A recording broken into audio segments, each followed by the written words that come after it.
fait, au début, on a commencé Mutinerie comme une espèce de préalable à d'autres projets. Donc j'ai monté Mutinerie avec mes 2 frères et un ami d'enfance.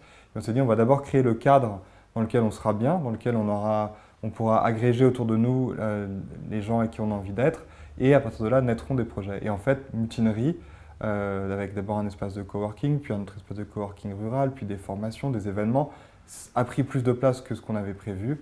Et on s'est donc retrouvé à mener ce projet à plein. Travailler en famille, ça force à réinventer ses relations, en l'occurrence avec mes frères. Nous, dans notre cas, ça s'est bien passé. Je pense qu'on avait une proximité, une confiance qui a fait que, même s'il y a eu des moments difficiles, ça s'est toujours bien passé. Mais effectivement, je ne sais pas si je le conseillerais ou pas à quelqu'un. En tout cas, quand ça marche, c'est génial. Depuis le début, Mutinerie, tout ce qu'on fait, on le fait pour nous en se disant que ça intéresse d'autres gens. Donc là, on s'est dit, bah voilà, on est travailleur indépendant, on peut bosser d'où on veut. Alors pourquoi est-ce qu'on serait obligé de galérer dans 50 mètres carrés dans le 18e, alors que peut-être on pourrait avoir une maison sympa à 1h30 de Paris. Ça nous permet aussi d'explorer autre chose que du web pur, puisqu'on a un atelier de fabrication numérique, un Fab Lab là-bas. Et puis, on va même jusqu'à travailler sur l'aspect agricole, puisqu'on a monté un potager en permaculture et un espace test agricole dans le Perche. Gérer un espace de coworking, c'est un peu particulier parce qu'il y a un côté qui est très concret, qu'on gère un établissement, comme on gérait un bar, comme on gérait un restaurant, ce qui est très sympa parce qu'on a vraiment un lieu. Mais à côté, en tant que manager d'espace de coworking, en fait, ce lieu est une espèce de prétexte, c'est-à-dire que ça réunit des gens au même endroit et après, avec ces gens, on peut faire des choses. Cette partie d'animation, d'organisation de communauté, elle est assez complexe.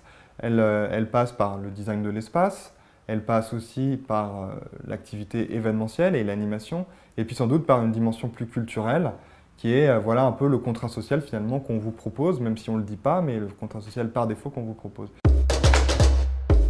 C'est de partir dans tous les sens.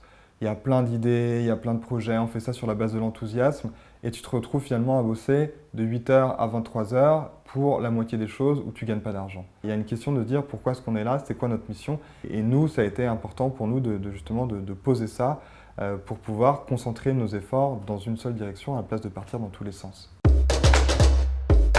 Commencez par structurer un réseau et ça, vous pouvez le faire dès maintenant, c'est simple.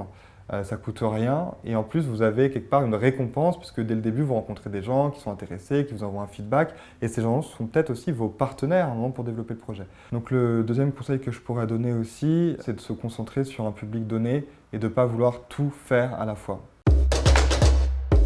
Quand on commence son activité en tant qu'indépendant, le premier problème qu'on a, c'est de se retrouver seul. Vous pouvez rejoindre un espace de coworking dans lequel vous allez créer, développer votre réseau de gens à qui vous allez pouvoir répondre à des missions, qui seront peut-être vos partenaires ou vos prestataires sur les choses que vous ne savez pas faire.